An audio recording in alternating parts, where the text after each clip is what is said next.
정부는 저는 뭐 제가 정부에 지금 몸담고 있지 않기 때문에 정확하게 입장을 알 수는 없습니다만은 둘 중에 하나라고 생각을 합니다. 첫째, 알고도 이랬느냐? 그랬다면 전 기만이라고 생각합니다. 네. 알고도 국민들에게 계속해서 이길 수 있어, 이길 수 있어라고 하는 어떤 뭐 정치적 특정 관계 때문에 그렇게 국민들에게 알렸을 수도 있는 거고, 또 하나는 정말로 몰랐을 수도 있습니다. 그건 무능인 거죠.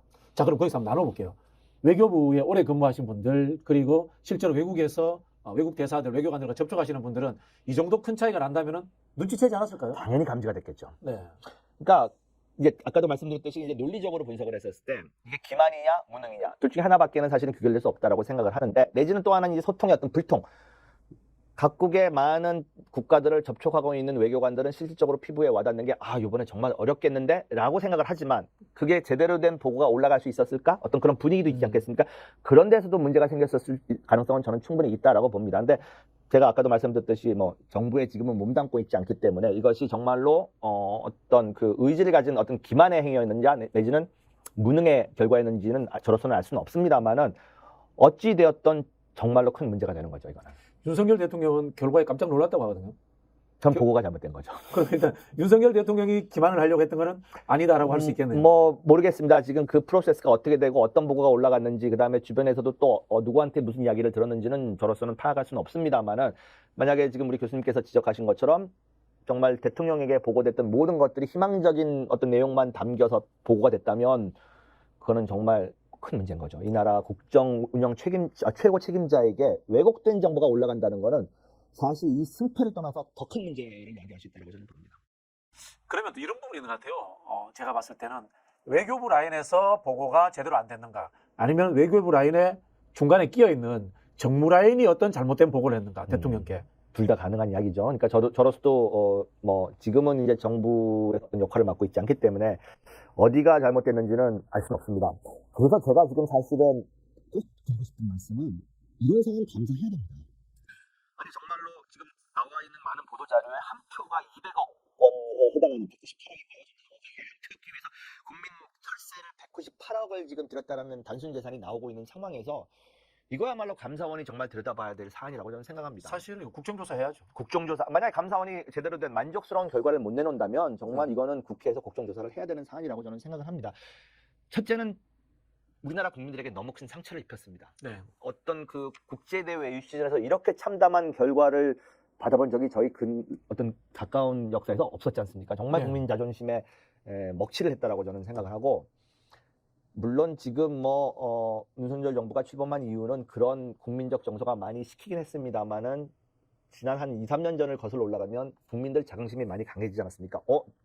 눈 떠보니 선진국이네. 이런 정말로 국민의 어떤 기세가 등등한 상황에서 찬물을 끼얹은 결과였고, 지금 우리 교수님이 지적했던 만약에 정말로 국정 최고 책임자에게 왜곡된 정보가 올라가는 시스템이 지금 되어 있다면 이거는 정말로 더 큰 문제일 수 있기 때문에 정말 이걸 국가기관 조직이 붕괴한 거죠. 국가기관 조직이 이렇게 해서 왜곡된 정보가 올라갔다? 이거 정말로 큰 문제 아니겠습니까? 이런 부분에 대해서는 당연히 감사원은 들여다봐야 될 것이고, 어디 부분에서 잘못됐느냐 들여다봐야 된다고 저는 생각을 하고, 거기에 더 나아가 그게 만족스럽지 못하다 그러면은 국정조사를 이런 사안들은 정말 해야 된다라고 저는 생각을 합니다. 예를 하나 들어볼게요. 문재인 정부 당시에 외교적인 사안들이 있었다. 그러면 어쨌든 이제 보통 이제 장관들 같은 경우는 이제 정무직이라고 합니다. 네네. 장관이 독자적으로 보고를 합니까? 아니면은 전문 외교관 출신인 뭐 차관이라든가 실장급들이 배석을 해서 같이 보고를 합니까? 대통령한테 보고할 때. 그러니까 뭐 제가 그쪽 역할을 직접적으로 한 사람은 아니기 때문에 저는 그러니까 그냥 남들한테 들은 이야기만 말씀드린다면, 여러 보고 체계를 받습니다, 사실은. 대통령이라고 하는 자리가 물론 뭐 믿죠, 신뢰하지만 그것이 사람이라고 하는 거는 자기가 인지하고 있는 그러니까 내용이라는 게 사람마다 틀리죠. 시각에 따라 다르니까. 시각에 따를 수 있고 또 편향적일 수 있고, 뭐 의도된 편향이라는 그렇죠. 게 아니라 누구는 될 것 같아. 누구는 어려워. 예전에 뭐 안 돼. 이렇게 생각할 수 있으니까. 맞습니다. 그렇기 때문에 다측면의 보고 채널을 보통 유지하고 있고요. 그러니까 크로스 체크를 하는 거죠. 우리 역사에 사실 임진왜란 때 그런 시스템을 못 갖춰놔서 정말 그렇죠. 어두운 과거도 있었기 때문에 대통령이라고 하는 국정 최고 책임자라고 하는 자리는 여러 채널을 크로스 체크를 할 수 있도록 항상 유지해야 됩니다. 그럼 생각이 드는 게 당장 외교부 라인 있을 거고, 그다음에 국정원 라인 있을 거고, 있을 거고요. 그다음에 사실은 외국 그 주재원들이라든가 우리 한국의 글로벌 기업들이 많으니까 네네네. 산업부의 이제 상무관 라인도 또 하나의 중요한 라인이 될 수 또 있겠네요. 문체부가 해외문화홍보원이라는 데를 갖고 해외문화홍보원이죠. 거기가 있기 때문에 거기들도 또 각국의 이제 이제 파견 나가 있는 공직자분들이 계십니다. 그분 역시 이 어떤 유치전 이런 거는 또 관련이 있는 업무기 때문에 계속해서 보고를 올리게 되어 있죠. 그럼에도 총체적인 총괄 책임자는 외교부 장관이라고 봐야 되죠. 뭐 이 부분에 사실은 유치위원회가 있었습니다. 유치위원회가 있었고 이제 거기가 이제 총괄을 하도록 되어 있고 물론 거기에는 외교부나 산업부나 이런 분들이 많이 파견을 가서 이제 그렇게 일을 했던 걸로 저는 알고 있습니다. 네. 근데 지금 외교부 장관은 사과의 뭐 말은 없어요. 대통령이 사과의 말은 했습니다. 이게 뭐 아마 보도된 내용에 의하면 윤석열 정부가 출범한 이후 첫 사과다 뭐 이런 말도 있습니다. 참 사과를 참 아끼는 정부다라고 저는 평가를 하는데 이 정부의 특징 중에 하나가 그건 것 같습니다. 예를 들어서 어떤 사고가 나고 무슨 뭐가 일이 잘못됐을 때 책임지는 사람이 없어요. 그렇죠. 보면. 지금도 이게 국민 자존심이나 우리나라 외교가 이렇게까지 망가졌느냐라고 하는 비난이 등등함에도 불구하고 누가 책임지는 사람이 하나도 없다라는 거는 좀 정말로 받아들일 수 없는 상황이죠.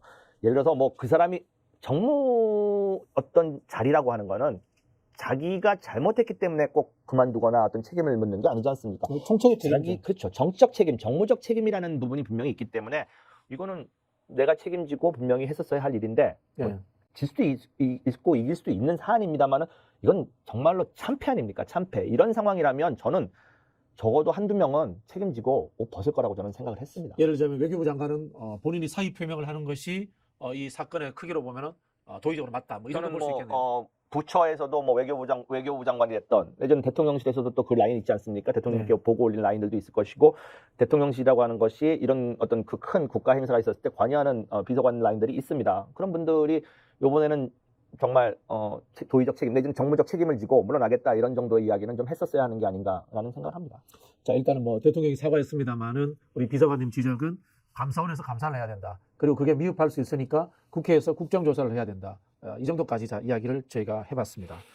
한 가지만 더 이제 짚고 넘어가고 싶은 부분은 이제 언론 보도 부분입니다. 네네. 물론 뭐 나중에 이제 사후에 그렇게 참담한 결과를 받아들이고 나서 왜 그런 보도를 했느냐라고 했을 때 뭐 자기들도 대통령실로부터 받은 자료가 그거였다라는 식으로 이제 책임을 벗어나려고 하는데 제가 이 부분이 참 무책임하다라고 저는 느낍니다. 왜냐하면은 이미 외신에서는 분위기 리하드라라는 분위기가 몇 개월 전부터 계속 간헐적으로 기사화 됐었습니다. 그렇죠. 근데 언론은 그런 건 하나도 안 본다는 이야기입니까?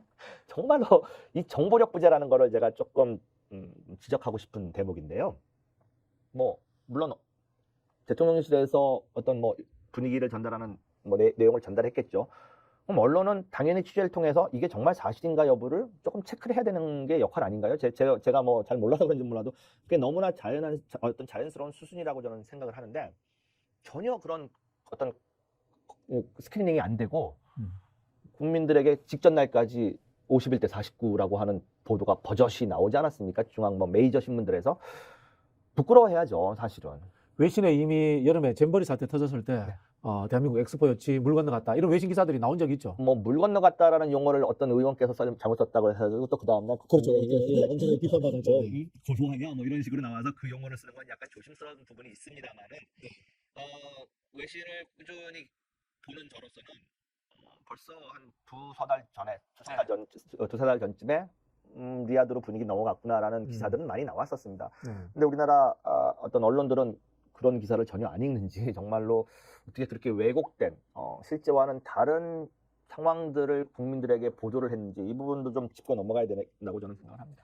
이제 저희는 이제 이런 식의 평가를 하고 있지 않습니까? 뭐 언론에서는 근데 그 엑스포 결과에 대해서 제대로 평가를 못 내리는 것 같아요. 근데 또 한편으로 보면은 유치위원회를 종결하든지 아니면 계속 유치위원회를 존속시키려면은 이 사태에 대한 종합적인 평가를 해야 되는 거 아닌가요? 저는 당연히 해야 된다고 생각을 합니다. 그것이 국민에 대한 도리라고 생각을 합니다. 이것이 뭐 아깝게 졌다라고 한다면 세상에 어떻게 우리가 원하는 대로만 되겠습니까? 근데 이거는 정말로 아까도 말씀드렸듯이 충격적인 패배였습니다. 그렇다면은 꼭 누구를 보복하자, 누구를 처벌하자 이런 관점이 아니라도 복귀를 해봐야죠. 뭐가 잘못됐느냐. 그래서 또 한 번 도전을 하게 될지 안 하게 될지는 모르겠습니다만은 그거를 이제 지침 삼아서 교훈 삼아서 성공할 수 있는 전략을 세워야 되지 않겠습니까? 네. 제가 부연 설명만 하나 오늘도 또 말씀을 드릴게요. 제가 지난번에도 출연해서 이제 말씀드렸던 부분인데 제가 이제 뭐 외신 지국장들하고만 이렇게 뭐 교류를 하고 하는 게 아니라 여기 이제 주한 공관에 계신 외교관님들하고도 이제 가끔 뭐 차담도 하고 뭐 이제 시간을 보내는데 제가 요거는 이제 외교적인 문제가 될 수 있기 때문에 어느 나라 누구라고는 말씀을 안 하겠습니다만은 한 석 달 전쯤에 우리나라도 대한민국에 투표 안 할 것 같아 라는 말을 한 적이 있습니다. 국내에 있는 주한 대사가 대사는 아니었습니다. 대사는 아닌데. 정무 라인에 있는 정부 라인에 있는 대사는 아무래도 네네. 조심스러운데 이제 진짜 친해지면은 네네. 그 밑에서 실무하는 친구들하고 친해지면 이제 이런 네네. 좀 이야기들이 돕니다. 그러니까 제가 좀 예민한 문제이기 때문에 어느 국가의 누구라고는 말씀을 안 드리겠습니다만은 근데 그게 충격적이게도 대한민국 많은 국민들이 그 정도 나라는 우리한테 해주겠지라는 나라입니다. 뭐 예를 들면 이제 친서방 친서방 국가고요. 국가겠네요. 네, 네. 예, 뭐 그거는 더 많은 질문을 하니까 제가 좀 야. 곤란해지기 때문에. 근데 네. 석 달 전에 저 깜짝 놀랐어요. 우리 많은 국민들은 너네랑 우리랑 엄청 친해라고 네. 생각하고 있는데 우리 정부는 이미 사우디 쪽으로 보팅을 할 것 같아. 거의 90% 이상 결정됐어라는 말을 술자리에서 하는데 깜짝 놀랄 수밖에 없었죠. 그러니까 정부를 떠나 있는 일개 하나의 개인도 그런 조각조각의 정보들이 자기가 네트워크만 갖고 있다면 들어오는 상황인데 네. 하물며 많은 재원과 인적 자원을 가지고 있는 언론사, 정부 어떤 부처 이런 데서 그런 것들이 무시됐는지 내지는 그런 정보를 감지할 능력이 없는지 이 부분은 제가 잘 모르겠습니다만은 심각한 문제가 있다라고 저는 생각합니다.